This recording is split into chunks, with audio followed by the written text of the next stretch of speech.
पूनम एक गांव में अपनी माँ तपस्या के साथ रहती थी।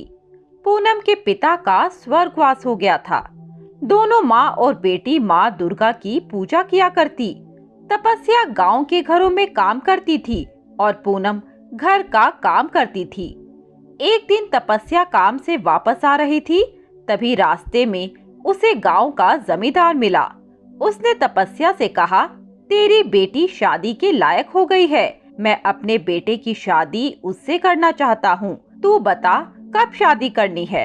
तपस्या कहती है, मेरी बेटी समझदार और हर काम में होशियार है और पूरा गांव जानता है तुम्हारा बेटा बचपन से पागल है, उससे कौन शादी करेगा।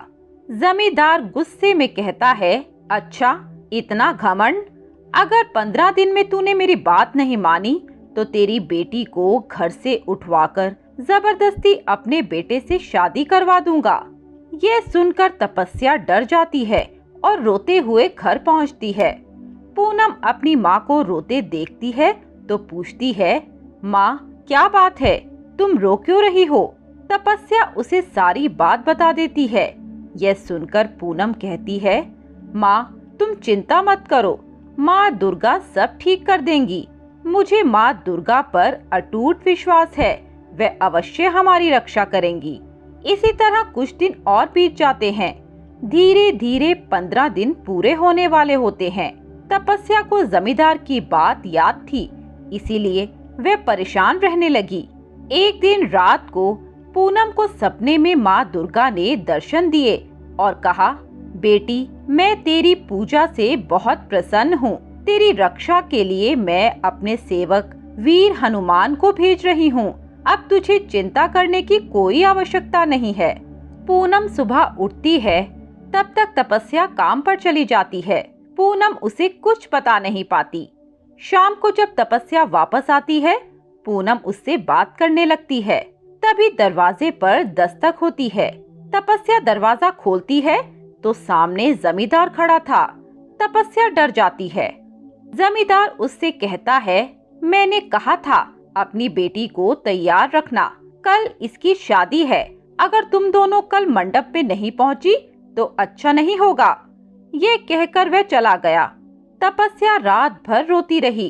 पूनम ने उसे चुप कराने की बहुत कोशिश की, लेकिन वह रात भर डर के कारण सो न सकी। सुबह के समय तपस्या सो गई। तभी किसी ने दरवाजा खटखटाया। तपस्या ने डरते डरते दरवाजा खोला। सामने एक पहलवान हाथ में गदा लिए खड़ा था। तपस्या डर गई। उसने सोचा, जरूर इसे जमींदार ने भेजा होगा। उस पहलवान ने कहा, माँ जी मैं दूर गांव से आया हूँ। इस गांव में दंगल होने वाला है। क्या मैं कुछ दिन आपके घर के बाहर जो खाली जगह है वहाँ रह सकता हूँ। तपस्या ने कहा, हाँ बेटा रुक जाओ, जहाँ तुम्हारा मन करे रह लेना। तुम्हारा नाम क्या है। पहलवान ने कहा, माँ जी मेरा नाम बजरंगी है, लेकिन आप कुछ परेशान दिख रही हैं, क्या बात है। तपस्या ने रोते हुए उसे सारी बात बता दी।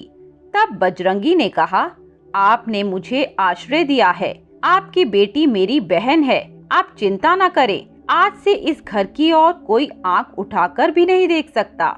यह सुनकर तपस्या के मन को बहुत शांति मिली। उसने घर में जाकर पूनम को सारी बात बताई। तब पूनम ने कहा, माँ मैं आपको यही तो बता रही थी। माँ दुर्गा ने इन्हें हमारी रक्षा के लिए भेजा है। मुझे सपने में माँ ने सब बता दिया था। तपस्या उसकी बात सुनकर हंसने लगी। कुछ देर बाद जमींदार वहाँ आया और उसने कहा, अरे मैंने कहा था अपनी बेटी को तैयार करके मंडप पे ले आना, तू अभी तक यहीं बैठी है। तभी बजरंगी ने कहा, जमींदार अपनी खैरियत चाहता है तो यहाँ से चला जा। ये मेरी बहन है, किसी पागल से शादी नहीं करेगी। जमींदार बजरंगी को देखकर डर गया और बोला, तू कहाँ से आ गया। यह दोनों तो अकेली रहती थी। बजरंगी ने कहा, भाग जा यहाँ से, अब मैं हमेशा यहीं रहूंगा और अगर तू इन्हें परेशान करेगा तो तुझे मार मार के गांव से भगा दूंगा। जमींदार डर के भाग गया। बजरंगी कुछ दिन वहीं घर के बाहर रहने लगा। कुछ दिन बाद बजरंगी ने कहा, माँ जी अब वह जमींदार कभी नहीं आएगा। मैं चलता हूँ, मेरा काम पूरा हो गया। तपस्या ने कहा, लेकिन तुम तो दंगल के लिए आए थे। तभी वे पहलवान रूप बदलकर हनुमान जी के रूप में प्रकट हो गए। उन्होंने कहा, आप दोनों की रक्षा के लिए माँ दुर्गा ने मुझे भेजा था। आज से आप जब भी मुझे याद करेंगी, मैं तुम्हारी रक्षा करूंगा। ये कहकर हनुमान जी अंतर्ध्यान हो गए। माँ दुर्गा के आशीर्वाद से तपस्या ने अच्छा सा लड़का देखकर पूनम का विवाह कर दिया। जय जय वीर हनुमान जी महाराज।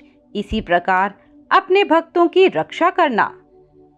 मित्रों, आपको ये कहानी कैसी लगी, हमें कमेंट बॉक्स में बताएं। साथ ही ऐसी नई नई कहानियों के लिए हमारे चैनल कथा अमृत को सब्सक्राइब करें।